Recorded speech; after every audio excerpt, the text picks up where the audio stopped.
For years, she played the perfect wife, standing by her powerful husband as he built their empire. But when he arrived at the family dinner with his pregnant mistress, he thought he held all the power, until she revealed a truth that would change everything. Subscribe and tell us in the comments where you're watching from.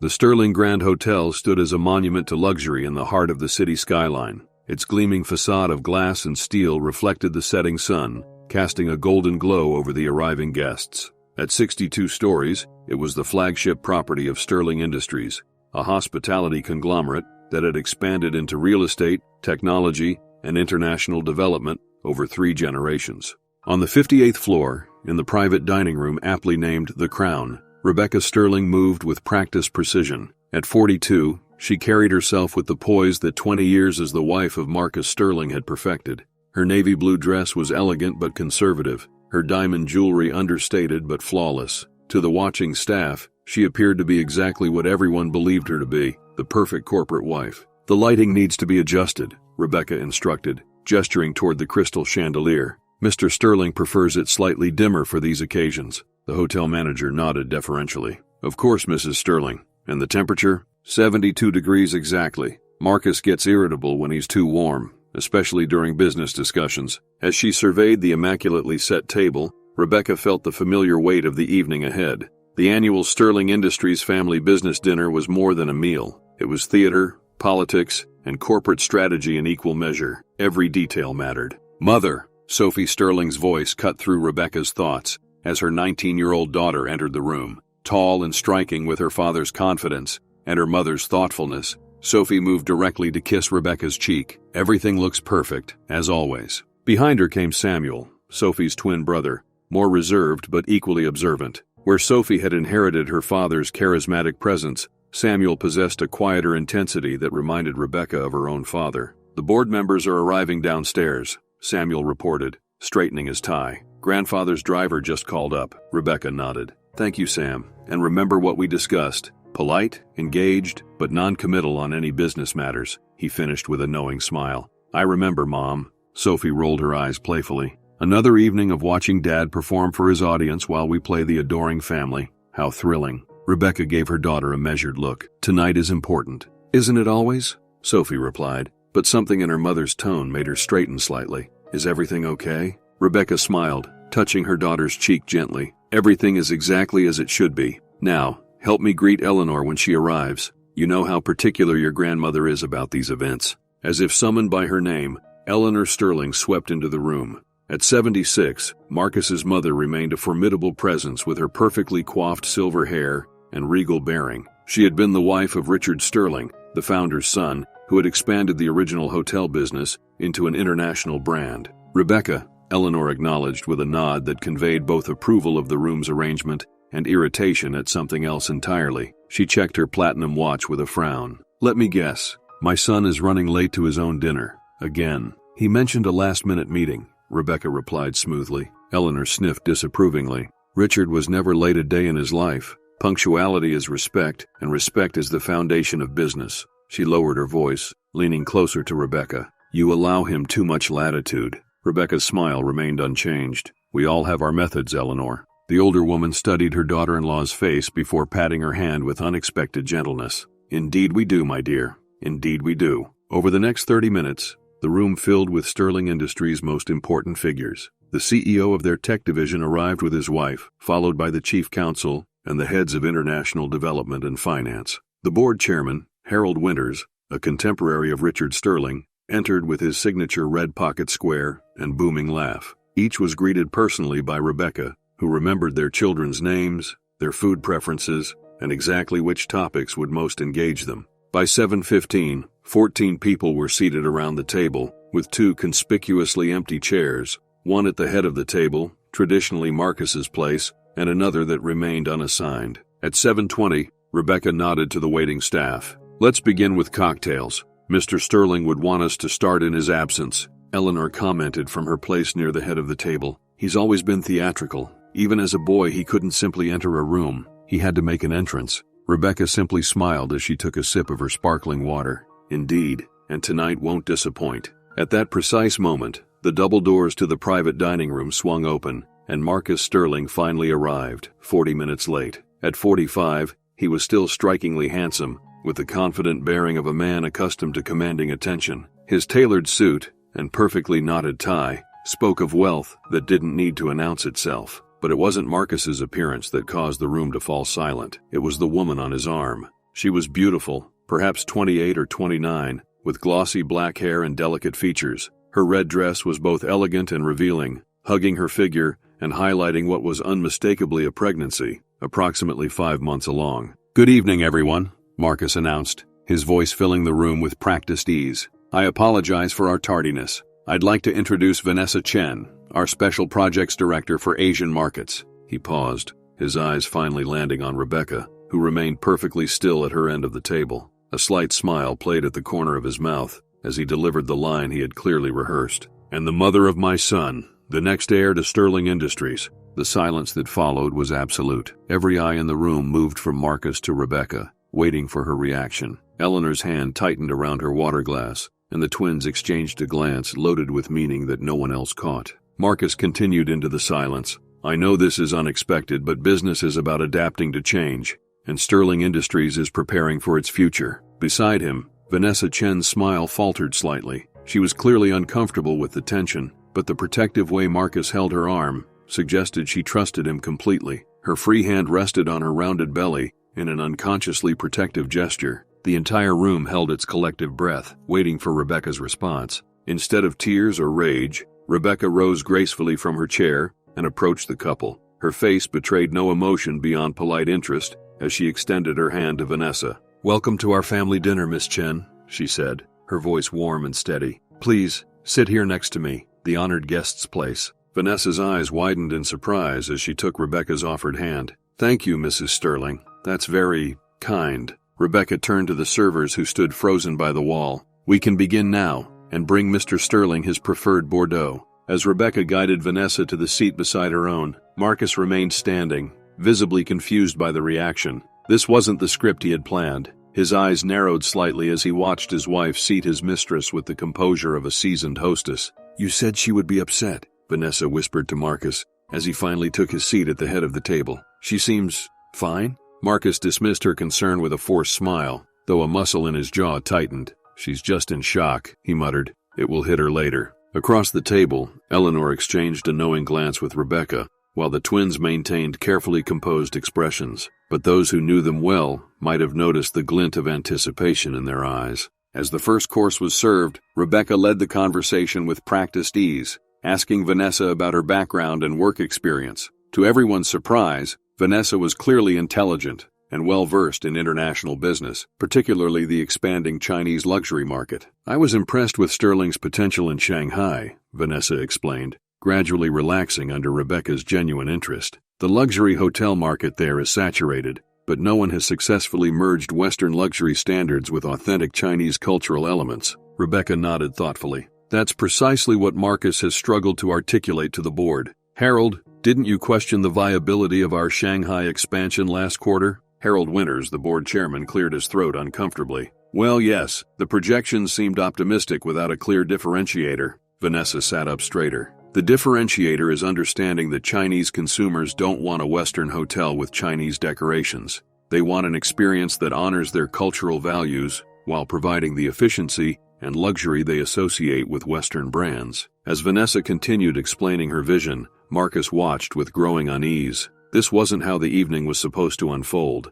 Rebecca was meant to be humiliated, not conducting a business discussion with his mistress as if they were colleagues. By the time the main course arrived, Vanessa had unwittingly impressed most of the table with her market insights. Rebecca had skillfully guided the conversation to showcase Vanessa's professional abilities, rather than focus on the scandalous nature of her presence. "Tell me, Miss Chen, where did you complete your education?" Eleanor asked, her tone neutral but her eyes sharp. "Harvard Business School, Mrs. Sterling. I was fortunate to receive the Hamilton International Fellowship." Eleanor's eyebrows rose slightly. "Impressive. That's quite competitive." "Vanessa was top of her class," Marcus interjected, attempting to regain control of the conversation. "That's why I recruited her personally for the Asian expansion project." "How long have you been with Sterling Industries?" Rebecca asked, serving Vanessa a portion of the roasted vegetables before helping herself. Vanessa hesitated, glancing at Marcus. "Almost 2 years now." Rebecca nodded. And when did you and Marcus begin your personal relationship? The table went silent again. Marcus set down his wine glass with more force than necessary. Rebecca, perhaps this isn't. No, it's all right, Vanessa interrupted, her composure surprising everyone. We've been involved for about 14 months. I understand this situation is unconventional, Mrs. Sterling, and I don't blame you for asking direct questions. Rebecca's smile was genuine. I appreciate your honesty, Vanessa, and please, call me Rebecca. As the main course plates were cleared, Rebecca remained the picture of composure. Nothing in her demeanor suggested she was a woman whose husband had just publicly humiliated her with his pregnant mistress. If anything, she seemed to be the one in control of the room. Marcus watched her with growing suspicion. This wasn't the Rebecca he thought he knew, the supportive, somewhat naive woman who had spent 15 years standing in his shadow, grateful for the Sterling name and lifestyle. Something was different tonight, and for the first time in years, Marcus felt uncertain about what would happen next. As the servers moved silently around the table clearing the main course plates, Marcus attempted to reassert his authority. He tapped his knife against his crystal water glass, drawing all eyes to him. Since we're discussing the future of Sterling Industries, he began, his confident smile returning, I think this is an appropriate time to outline some of the changes I've been planning. Rebecca took a slow sip of her water, her eyes never leaving her husband's face. The board has been concerned about our growth projections for the coming fiscal year, Marcus continued, directing his comments primarily to Harold Winters and the other board members. But with our new ventures in Singapore and the special partnership Vanessa has been cultivating in Shanghai, we're positioned for our most aggressive expansion in company history. He gestured casually toward Vanessa. Our personal relationship notwithstanding, Vanessa's connections with the Zhao Group will open doors that have been closed to Western companies for decades. Vanessa shifted uncomfortably in her chair, and a flash of something, perhaps doubt, crossed her features before she composed herself again. I've been reviewing the preliminary paperwork for the creation of Sterling Asia, a new subsidiary that will handle all our Pacific Rim operations, Marcus continued. The documentation should be ready for the board's review next week, but I wanted to give you all a preview of— Marcus, Rebecca interrupted gently, setting down her water glass. Before we dive into business projections, I'd like to know more about your plans for your family. The question caught him off guard. My family? Yes, Rebecca said, her voice steady. You've announced that Vanessa is carrying the next heir to Sterling Industries. I'm curious about your intentions regarding the twins, our current children, and of course our marriage. The room grew uncomfortably quiet. Samuel studied the tablecloth while Sophie watched her father with undisguised contempt. Marcus cleared his throat. Obviously, this is a complex personal situation that will require adjustments for everyone. I had hoped to discuss the details with you privately, Rebecca, but since you've asked, he straightened in his chair. I've instructed our attorneys to prepare divorce papers. You'll find the settlement more than generous. A few board members exchanged uncomfortable glances. And the twins? Rebecca pressed. You mentioned a next heir. What does that mean for Sophie and Samuel's position in the company? Marcus waved his hand dismissively. They're 19, Rebecca. They have years before they need to concern themselves with corporate positions. Samuel has always been more interested in his environmental causes anyway. And Sophie, he glanced at his daughter, whose expression had hardened. Well, Sophie has yet to demonstrate a serious interest in the business beyond spending its profits. Sophie's knuckles whitened around her water glass, but she said nothing. I see, Rebecca replied. And Vanessa will be taking my place at company functions? As the mother of the heir? Vanessa looked increasingly uncomfortable. Mrs. Sterling, Rebecca, I want you to know that I never intended— It's all right, Vanessa, Rebecca said kindly. I'm not blaming you. I'm simply trying to understand the new arrangement Marcus has planned for all of us. Marcus leaned forward. This doesn't have to be unpleasant, Rebecca. You've had a good run as Mrs. Sterling. The settlement will allow you to live very comfortably. Perhaps that villa in Tuscany you've always admired. Rebecca studied her husband for a long moment, her expression unreadable. Then she smiled, not the polite smile of a hostess, but something different that Marcus couldn't quite interpret. How thoughtful of you, Marcus. But before we discuss Italian real estate, I wonder if anyone would care for dessert. She nodded to the waiting staff. I've asked Chef Pascal to prepare his famous chocolate soufflé. I believe it's your favorite, Harold. The board chairman nodded, clearly relieved by the change in subject. Indeed, Rebecca, no one does it better than Pascal. As the dessert was being prepared, Rebecca guided the conversation to neutral topics: Samuel's recent conservation project, Sophie's photography exhibition, and Eleanor's charity foundation. Throughout it all, Marcus watched his wife with growing irritation. She was supposed to be devastated, not hosting a pleasant dinner conversation. When the soufflés arrived, each one rising perfectly above its ramekin, Rebecca turned her attention back to Vanessa. "Tell me, Vanessa, has Marcus shown you the Sterling family photo albums? The history of the company?"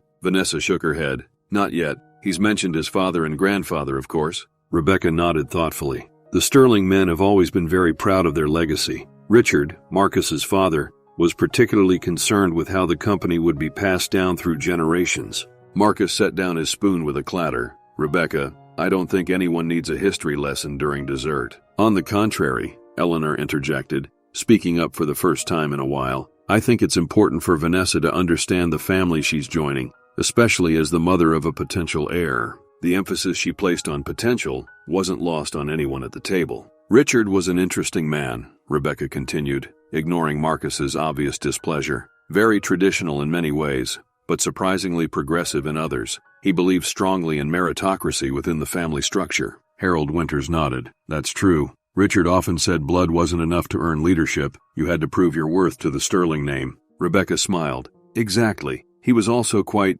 innovative in how he structured the company when he stepped down." Something in her tone caused Marcus to study her more carefully. "What do you mean?" Vanessa asked, genuinely interested. Richard had watched many family companies destroy themselves through infighting and poor succession planning, Rebecca explained. "He was determined that Sterling Industries would avoid that fate." Marcus interrupted, his patience clearly wearing thin. "My father left the company to me, his only son. End of story. Can we please focus on the future rather than ancient history?" Rebecca's smile never faltered. "But that's just it, Marcus. To understand our future, we need to be clear about our past." She turned to address the entire table. 15 years ago, when Marcus and I married, Richard was still CEO. He stepped down 6 months later, and Marcus has operated as though he inherited complete control of the company. Harold Winters shifted uncomfortably in his seat. Eleanor's expression remained carefully neutral. "Because I did," Marcus said flatly. "Father signed over his controlling interest to me when he retired.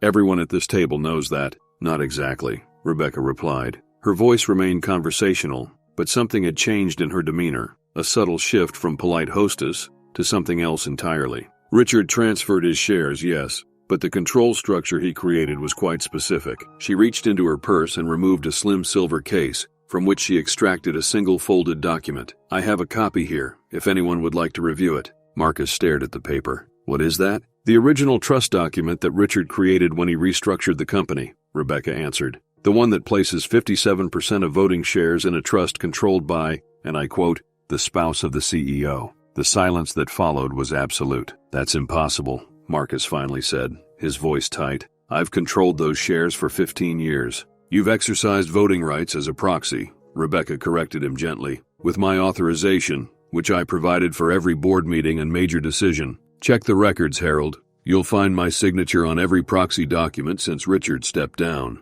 The board chairman's face had gone pale. "She's right," he said after a moment. "I never thought much of it, just standard paperwork for a CEO's wife." Marcus's face darkened with anger. "This is absurd. Even if such a document exists, it was clearly my father's intention that I control the company." "Actually," Eleanor said, finally joining the conversation, "Richard was quite explicit about his intentions. He saw how you behaved with your first wife, Marcus. He was determined that your second marriage would be a true partnership, at least in business terms." Marcus stared at his mother in disbelief. "You knew about this?" "Of course I knew," Eleanor replied calmly. "It was Richard's way of ensuring you wouldn't repeat your past mistakes. He believed a man who couldn't be trusted with a marriage shouldn't have unchecked control of a family legacy." Vanessa was looking increasingly distressed. "Marcus, what are they talking about? You told me your first marriage ended amicably." Sophie let out a short, harsh laugh that she quickly disguised as a cough. "This is preposterous," Marcus declared,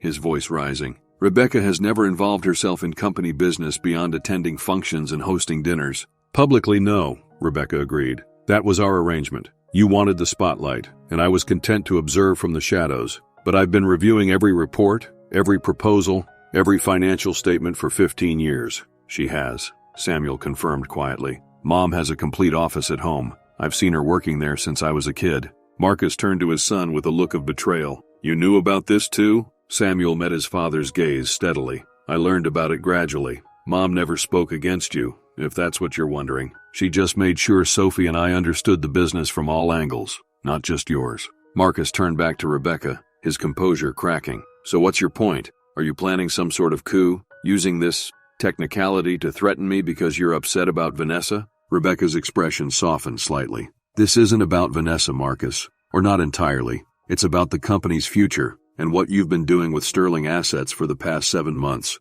She nodded to her assistant, who had been standing unobtrusively near the door. The young woman approached with a stack of leather portfolios, which she distributed to everyone at the table. What is this? Marcus demanded, not opening his folder. Financial records, Rebecca replied calmly. Specifically, documentation of how you've been moving Sterling Industries assets to shell companies in Singapore. Companies that list you as the sole owner, not Sterling Industries. Vanessa's hand flew to her mouth. The Singapore expansion? The one you said would be our new headquarters? She turned to Marcus, her eyes wide with shock. You told me that was all approved by the board. Harold Winters had opened his portfolio and was scanning the contents with increasing alarm. These transactions were never presented to the board. He looked up at Marcus. This is embezzlement, plain and simple. It's a restructuring, Marcus snapped, to optimize our tax position and streamline international operations. By removing company assets from the company? Rebecca asked. That's an interesting definition of restructuring. Vanessa was now staring at Marcus with a horrified expression. You said we were building something legitimate, something for our son's future. We are, Marcus insisted, reaching for her hand. Vanessa pulled away from him. Then why does this document show that the Singapore company is in your name only? Not even my name is on it, let alone Sterling Industries. The room had erupted into murmurs as the board members reviewed the evidence in their portfolios. Marcus stood abruptly, his chair scraping against the floor. This is a setup, he declared, looking around the table. Rebecca has clearly manipulated these documents out of jealousy. The documents came directly from our banking partners in Singapore, Rebecca replied. I've already verified their authenticity with 3 independent forensic accountants. The originals are in the possession of our legal department. She turned to address the board members directly. Gentlemen, ladies, I've called an emergency board meeting for 9 a.m. tomorrow morning. I suggest you review these materials carefully before then. Marcus stared at his wife in disbelief. You're really doing this? Destroying everything I've built because your pride is hurt? For the first time that evening, a flash of genuine emotion crossed Rebecca's face. Not anger, but something like disappointment. I'm protecting what your father and grandfather built, Marcus, and what our children deserve to inherit someday, legitimately. She turned to Vanessa, her expression softening again. You can keep the penthouse for now, she said to Marcus. Vanessa will need somewhere comfortable in her condition. Vanessa looked up, startled at being directly addressed. I don't blame you, Rebecca continued, speaking directly to the younger woman. He's quite convincing. Call me if you need anything for the baby. As Marcus started to object, Vanessa suddenly interrupted him, removing her hand from his grip to create physical distance between them. You told me your wife was just a figurehead, she said, her voice trembling slightly, that she had no real role in the company. You said we were building something for our son's future. She turned to Rebecca. I didn't know about any of this. About you, Rebecca responded with unexpected compassion.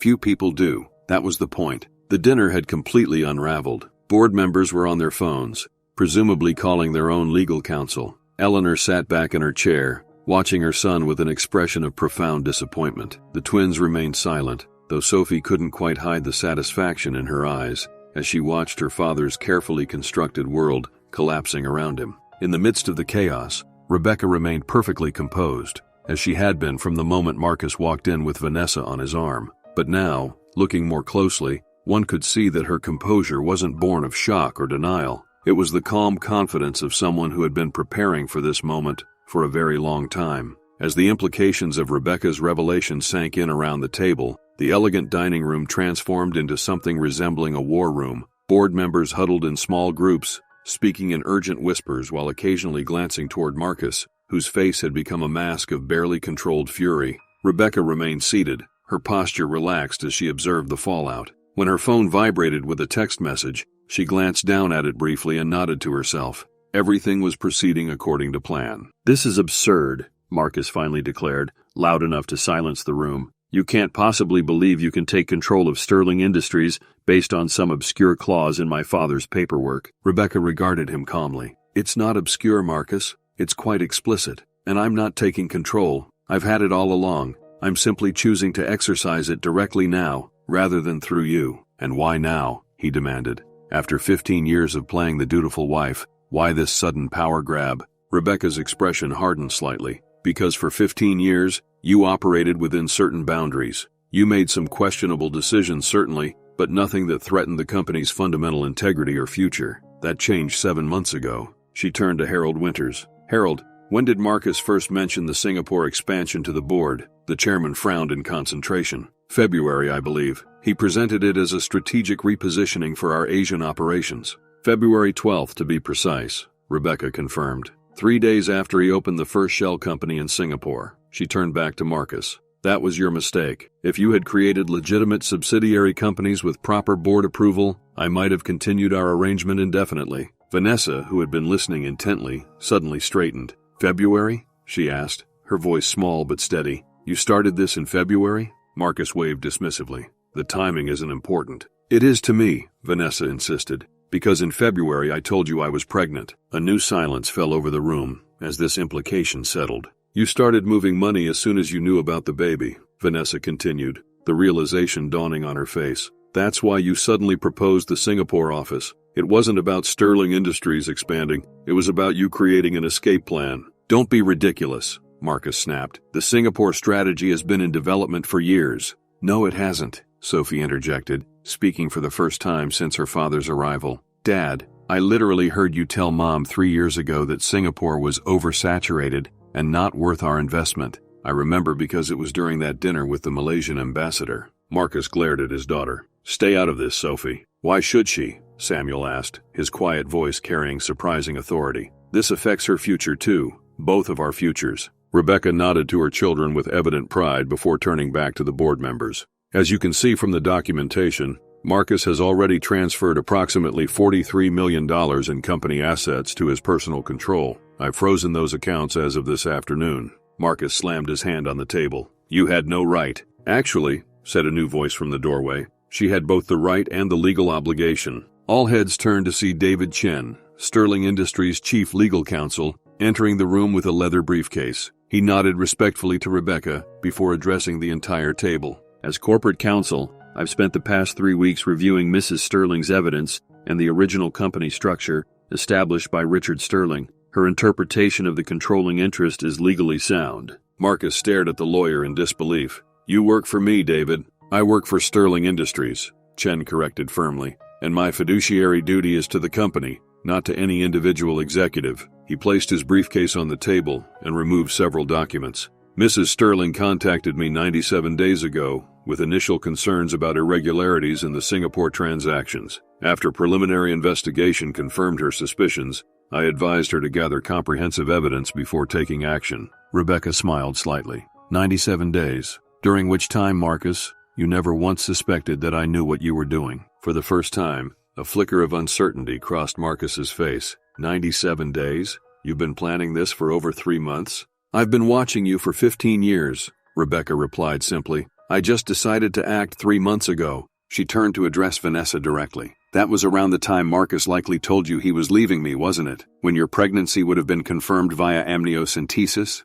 Vanessa nodded slowly, her hand unconsciously moving to her stomach. He said he was waiting for the right time to tell you, that he needed to secure our future first. Rebecca's expression was sympathetic. He was securing his future, Vanessa, not yours, and certainly not your child's. Marcus stood abruptly. This is character assassination. I won't stand here and listen to these fabrications. They're not fabrications, Mr. Sterling, David Chen said quietly, sliding a document across the table. This is a termination notice, effective immediately, removing you from your position as CEO of Sterling Industries, pending the full board's vote tomorrow morning. Marcus stared at the paper without touching it. This is a coup, a conspiracy between my wife and your father, Eleanor interrupted, her voice sharp with disappointment. This is Richard's work, Marcus. He knew you better than you think. He saw your ambition, your talents, but also your weaknesses. She looked at Rebecca with newfound respect. Richard chose better than he knew when he approved your marriage. He thought Rebecca would be a moderating influence,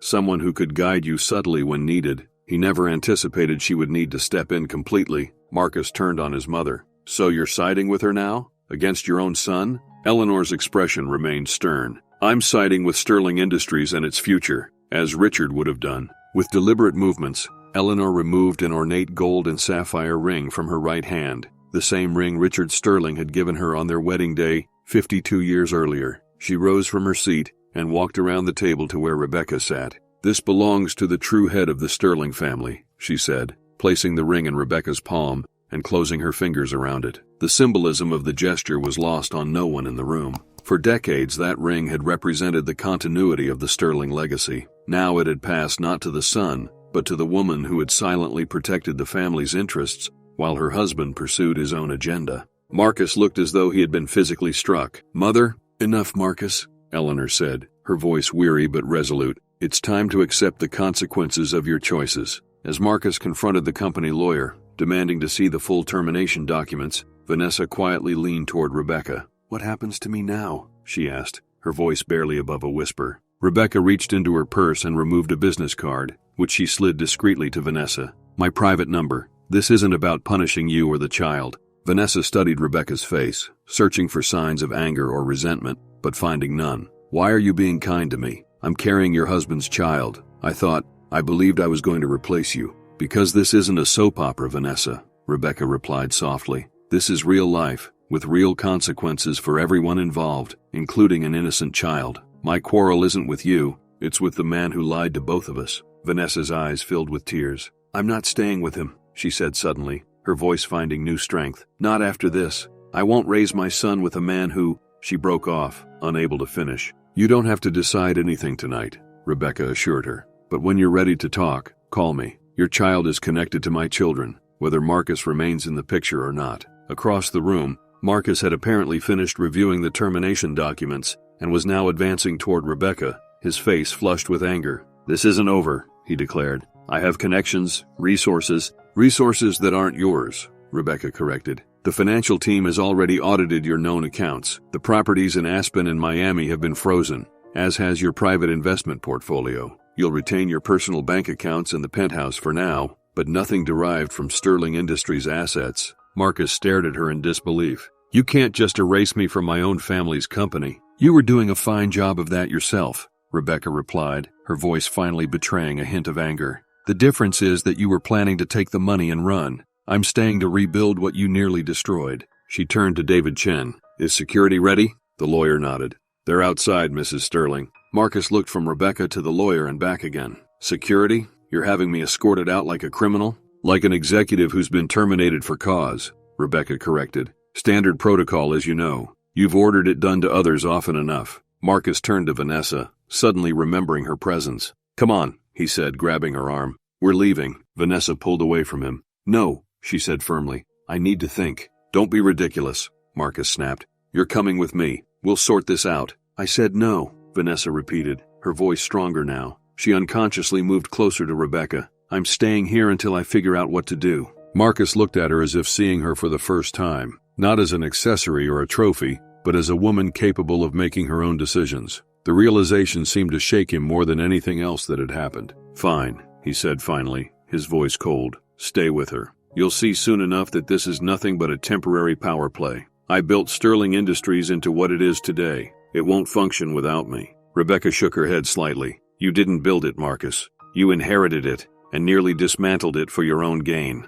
At her nod, 2 security officers entered the room. They approached Marcus with professional detachment. "Mr. Sterling, we'll escort you to collect your personal items from your office, and then to your vehicle," one of them said. For a moment it seemed Marcus might resist, but then his shoulders sagged almost imperceptibly. The fight had gone out of him, temporarily at least. Without another word, he allowed himself to be led from the room, though not before casting a final venomous glance at Rebecca. As the doors closed behind him, the remaining dinner guests looked at each other in stunned silence. The evening had transformed from an anticipated family business dinner to a complete restructuring of one of the city's most prominent companies. Rebecca took a deep breath and released it slowly, the first visible sign of tension she had displayed all evening. Then, with the same composure she had maintained throughout, she signaled to the waiting staff. "Please everyone, the evening isn't over yet," she said, her voice steady once again. "Chef Pascal has prepared his famous chocolate soufflés, and it would be a shame to let them go to waste."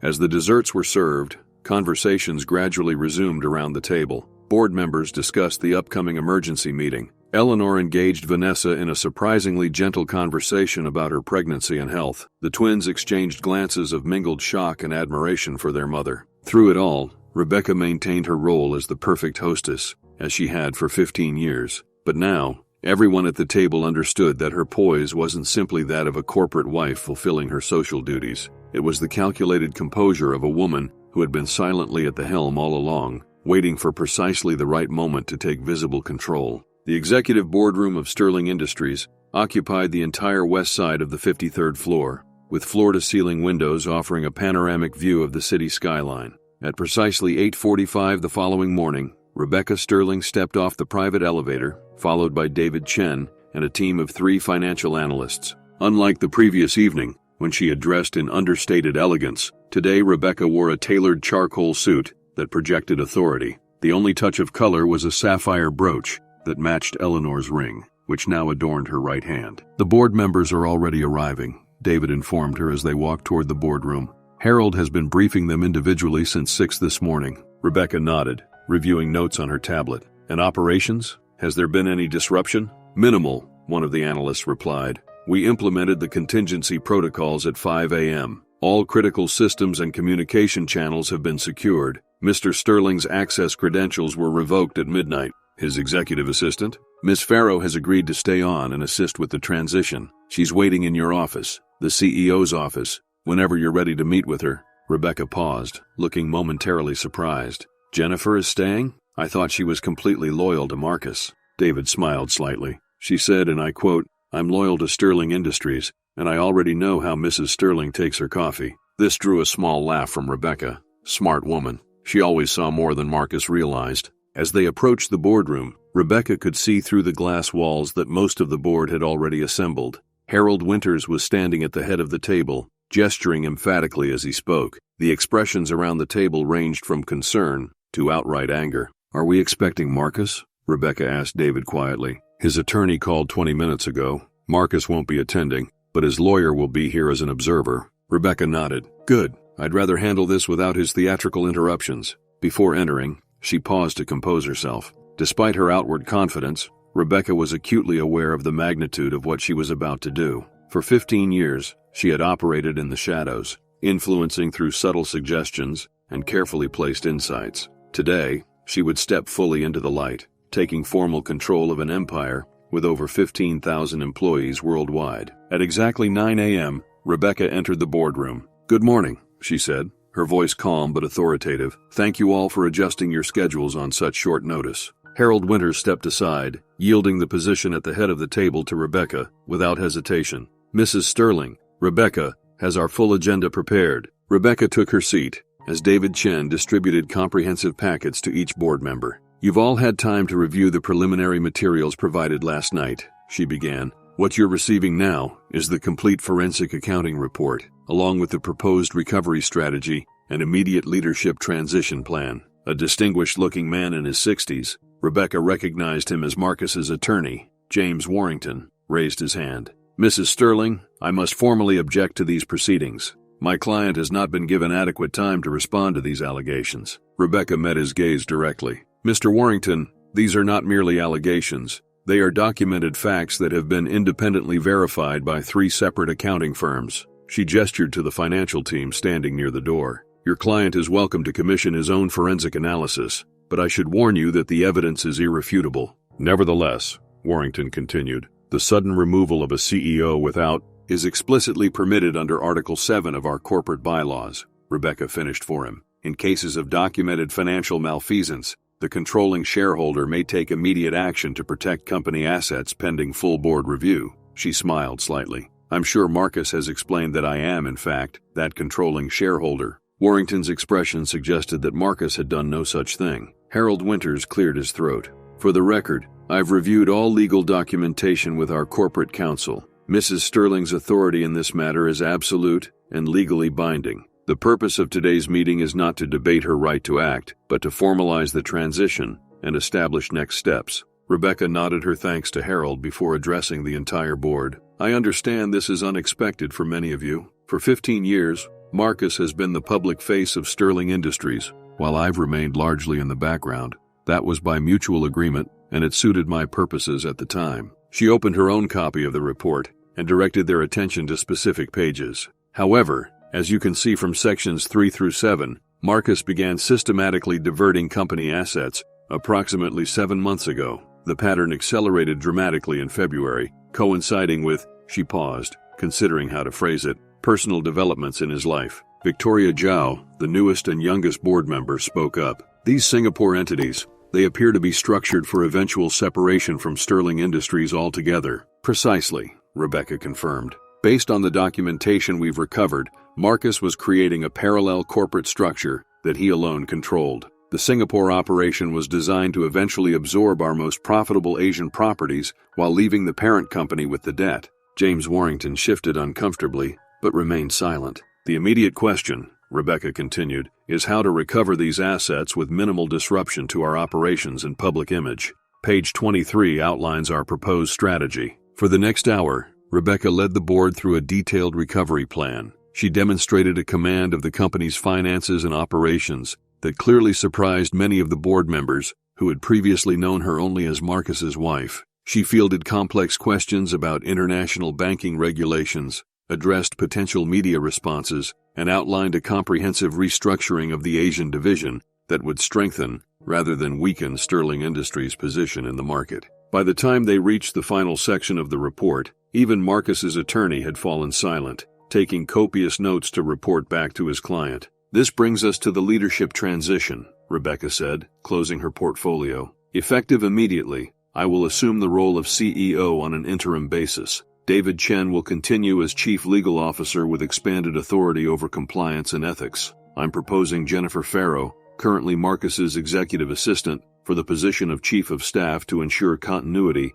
in day-to-day operations. Harold Winters nodded his approval. And the longer-term plan? Within 90 days, I will present a permanent leadership structure for board approval, Rebecca replied. During that time, I welcome your input and suggestions. Sterling Industries has always been stronger when we leverage our collective expertise. Victoria Zhao leaned forward. And what message do we send to our employees and shareholders? This is a significant change that will inevitably raise questions. Rebecca had clearly anticipated this question. By noon today, we will issue a statement announcing my appointment as interim CEO, citing Marcus's departure to pursue personal interests. We'll emphasize continuity, stability, and our commitment to ethical business practices. She continued with confidence. For our major clients and partners, I'll be conducting personal outreach over the next 48 hours. Many of them already know me from various company functions, and I've been quietly involved in key relationship management for years. James Warrington finally spoke again. And my client?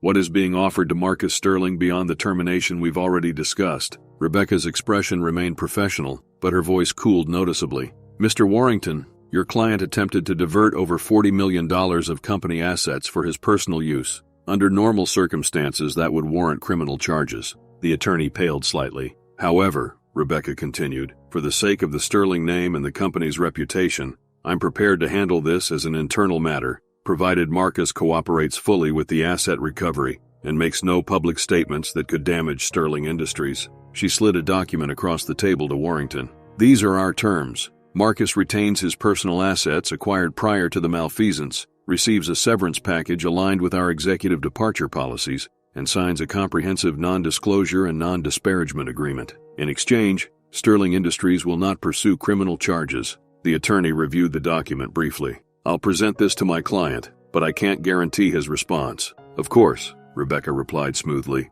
Please inform Marcus that he has 24 hours to accept these terms. After that, our legal options will be reassessed. As the meeting concluded and board members began to file out, several paused to speak personally with Rebecca. Victoria Zhao lingered until they were alone, except for David Chen. I'm impressed, she said candidly. I've been on this board for 8 months, and I had no idea you were so thoroughly versed in every aspect of the business. Rebecca smiled. Few people did. That was by design. May I ask why? Victoria inquired. Why stay in the background for so long when you clearly had the capability to lead? Rebecca considered the question carefully before answering. 15 years ago, when I married Marcus, Sterling Industries was still very much an old boys club. Richard understood that, which is why he structured the company the way he did, giving me control but allowing Marcus to be the face. She looked out at the city skyline. Over time, I came to see the advantage of my position. I could observe, learn, and influence without triggering the defensive reactions that women in power often face.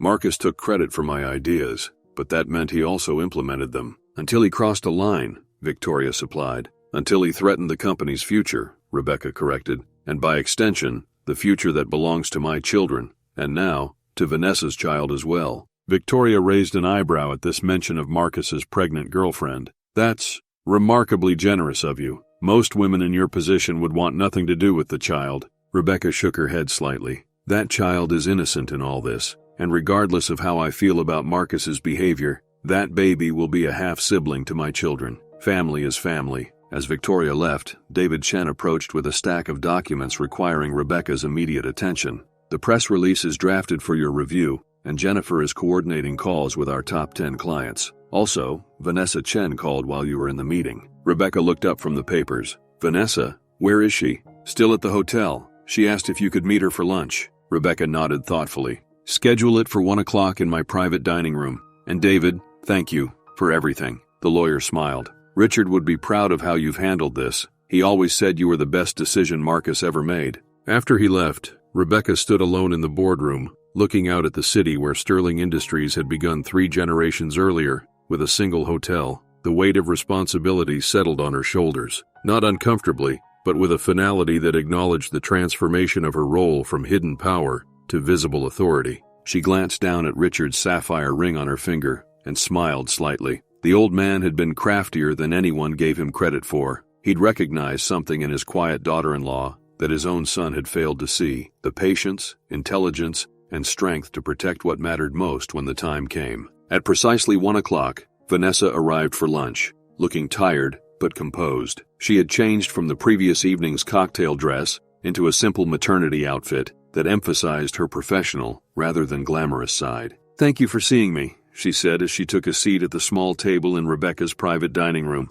"I wasn't sure you would want to after everything that's happened." Rebecca poured tea for both of them. "I meant what I said last night. My issue is with Marcus, not with you." Vanessa studied her carefully. "Marcus called me this morning. He wants me to move into the penthouse with him. He says this is all temporary, that his lawyers will fix everything, and he'll be back in charge within weeks." "And what do you think?" Rebecca asked, her tone neutral. "I think he's delusional," Vanessa replied flatly. "I spent the night reading through all the documents from the dinner. He stole from his own company. He lied to everyone, including me." She placed a protective hand on her stomach. "I won't have my son raised by a man with no moral compass." Rebecca nodded. "Have you decided what you'll do instead?" "That's partly why I wanted to see you," Vanessa admitted. "I've been offered a position with the Zhao Group in Hong Kong, a legitimate one, based on my actual qualifications. Victoria Zhao reached out this morning." "Victoria works quickly," Rebecca commented with a small smile. "It's a good opportunity. The Zhao Group is one of our most respected partners."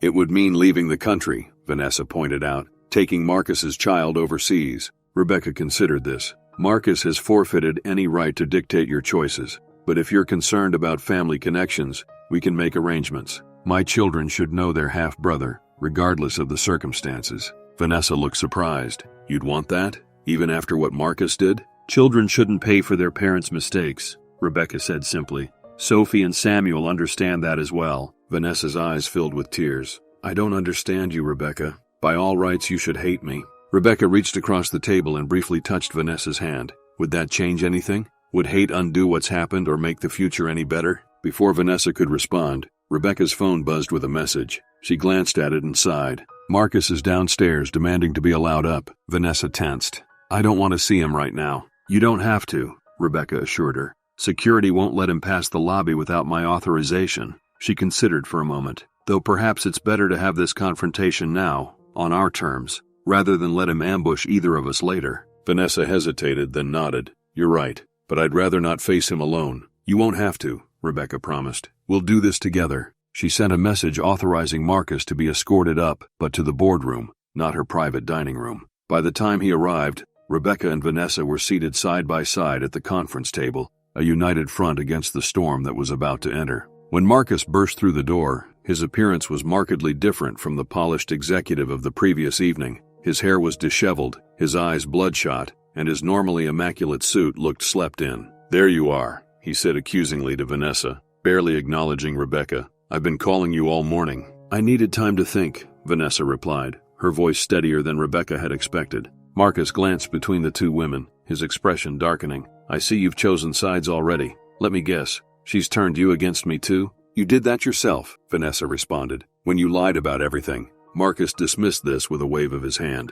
Business complications. Nothing for you to worry about. Stealing $43 million isn't a business complication, Rebecca interjected calmly. It's a crime. Marcus rounded on her. This isn't over, Rebecca. My attorney is already preparing a challenge to your supposed control. The board won't follow a housewife who's never even run a department, let alone a global corporation. Rebecca smiled slightly. The board meeting concluded 2 hours ago. The vote was unanimous in favor of my appointment as interim CEO. Even James Warrington acknowledged that your position is untenable. For a moment, Marcus looked genuinely shocked. Then his expression hardened again. This is temporary. You have no idea what you're doing. On the contrary, Rebecca replied. I've been doing your job from behind the scenes for 15 years. The only difference now is that I'll receive the credit for it. She slid a document across the table. These are the terms of your separation from Sterling Industries. I suggest you review them carefully with your attorney. You have 24 hours to accept. Marcus didn't even glance at the paper. And if I refuse,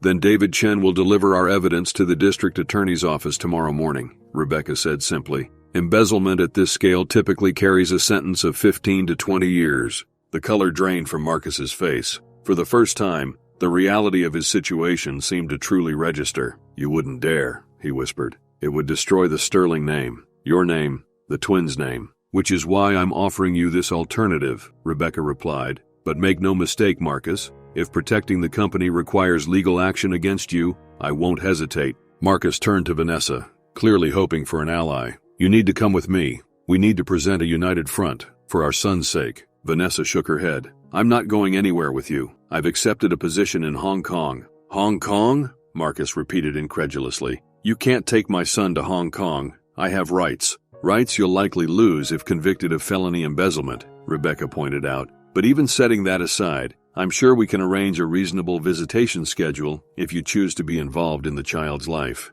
Marcus stared at both women, the full extent of his losses finally sinking in. In less than 24 hours, he had lost his company, his reputation, his girlfriend, and potentially his freedom. This isn't fair, he said, his voice suddenly smaller. I built this company into what it is today. You were its public face, Rebecca corrected gently. But the true strength of Sterling Industries has always been its people, the thousands of employees who do their jobs with integrity every day. They deserve leadership that reflects those values. Marcus stood silent for several long moments, defeat evident in every line of his body. Finally, he picked up the separation agreement. I'll have my lawyer review this, he said quietly. As he turned to leave, Vanessa called after him. Marcus. He paused, a flicker of hope crossing his face. I'll make sure our son knows who his father is, she said. The good and the bad. The rest will be up to you. After Marcus left, Rebecca and Vanessa sat in silence for a moment, processing the encounter. Do you think he'll sign? Vanessa finally asked. Rebecca nodded. He will. Marcus has always been more concerned with appearances than principles. The agreement lets him save face publicly, which matters more to him than anything else. Vanessa studied Rebecca with newfound respect. You really do know him, don't you? Better than I ever did, even though... She trailed off, her hand moving unconsciously to her stomach. I've had 15 years to learn his patterns, Rebecca replied with a small smile. You had what, 2 years? Less, Vanessa admitted. We only became involved after I impressed him with my presentation on the Chinese luxury market. She shook her head ruefully. I thought he valued my mind. He probably did, Rebecca said. Marcus has always been attracted to intelligence. He just can't stand when it challenges his authority. She rose from her chair, signaling that their meeting was concluding. If you're serious about the Hong Kong position, I'll have David draw up an agreement regarding the child, something that protects your independence while acknowledging the connection to the Sterling family. Vanessa stood as well. Thank you for everything. I know this isn't how you expected things to go. Rebecca laughed softly. Vanessa, I've been married to Marcus Sterling for 15 years. I learned long ago to prepare for the unexpected. Her expression grew more serious. Take care of yourself and your baby. And remember, family is more than just who signs the birth certificate. As Vanessa left, Rebecca returned to the window, looking out at the city that was home to the Sterling Empire. For generations, it had been guided by Sterling men who believed power was their birthright. Now, for the first time, it would be led by someone who had earned that power through patience, intelligence, and unwavering focus on what truly mattered. The empire had changed hands, not through revolution, but through revelation. And Rebecca Sterling was ready to guide it into a future built on stronger foundations than her husband had ever imagined. 3 months passed like the turning of seasons, gradual yet transformative. The Sterling Grand Hotel continued to gleam in the city skyline, but inside its walls, the atmosphere had shifted in subtle but significant ways. On the 62nd floor, in what had once been known simply as the Presidential Suite, but was now officially the Sterling Legacy Suite, Rebecca hosted a small gathering. The space had been redesigned under her direction, still luxurious but warmer, with art from local artists replacing the imposing portraits of Sterling patriarchs that Marcus had favored. Sophie and Samuel moved among the guests with easy confidence, no longer the silent observers of their father's business theater, but active participants in their mother's vision for the company's future. At 19, they were still learning, but Rebecca had made it clear that their perspectives were valued. The Shanghai property projections looked promising, Samuel was saying to Victoria Zhao, who had become something of a mentor to him over the past months. The sustainability initiatives actually improved our market position rather than adding cost. Victoria nodded approvingly. Exactly what I told your mother. The Asian luxury market is increasingly environmentally conscious. It's not just good ethics, it's good business. Nearby, Sophie was deep in conversation with Jennifer Farrow, who had transitioned brilliantly from executive assistant to chief of staff. The community engagement program has applications beyond PR, Sophie was explaining. It's creating a talent pipeline from local schools directly into our management training. Eleanor Sterling observed this exchange from her seat near the window, a small smile playing at the corners of her mouth. At 76, she had witnessed the Sterling Empire through 3 generations of leadership, but never had she seen such organic integration of family and business values. You've done well, she said as Rebecca joined her. Richard would be proud, not just of what you've built, but of how you've built it. Rebecca took the seat beside her mother-in-law. I've had excellent examples of strength, not all of them male. Eleanor laughed softly. I'll take that compliment, though God knows I wish I'd found my voice earlier. Richard wasn't Marcus, but he was still a man of his generation. You influenced him in ways that mattered, Rebecca pointed out. The trust structure was his idea, but the succession planning had your fingerprints all over it. Perhaps, Eleanor conceded, though I never imagined it would be tested so dramatically. She glanced toward the doorway. Is she coming? Rebecca followed her gaze. She said she would. The flight from Hong Kong landed 2 hours ago. As if on cue, the doors opened to admit Vanessa Chen, now 8 months pregnant. Her professional wardrobe had been adapted for her condition, but she carried herself with a confidence that had been lacking 3 months earlier. Behind her came David Chen, who had escorted her from the airport. The room didn't fall silent at her arrival, a testament to how much had changed. Instead, she was greeted warmly by several board members who had come to know her professionally through video conferences regarding the Hong Kong operation. Rebecca crossed the room to welcome her personally. How was your flight? As comfortable as possible for someone carrying what feels like a future linebacker, Vanessa replied with a smile. The company jet makes a difference. One of the perks of partnership, Rebecca said. The Zhao Sterling collaboration is worth the occasional transatlantic comfort. In the months since the dramatic boardroom confrontation, Vanessa had indeed taken the position in Hong Kong. But rather than cutting ties with Sterling Industries, she had become instrumental in developing a joint venture between the Zhao Group and Sterling's Asian division, a legitimate version of the expansion Marcus had used as cover for his embezzlement scheme. Victoria says the Q3 projections are exceeding expectations, Vanessa reported. The cultural alignment approach is working better than traditional Western luxury models. Rebecca nodded. I saw the numbers. Your team is doing excellent work. A flash of uncertainty crossed Vanessa's face. Is he here? No, Rebecca assured her. Marcus sends his regrets. He's in Aspen for the weekend. The separation agreement had been signed without further drama. Marcus had retreated to a life of carefully maintained appearances, attending charity events, dating celebrities,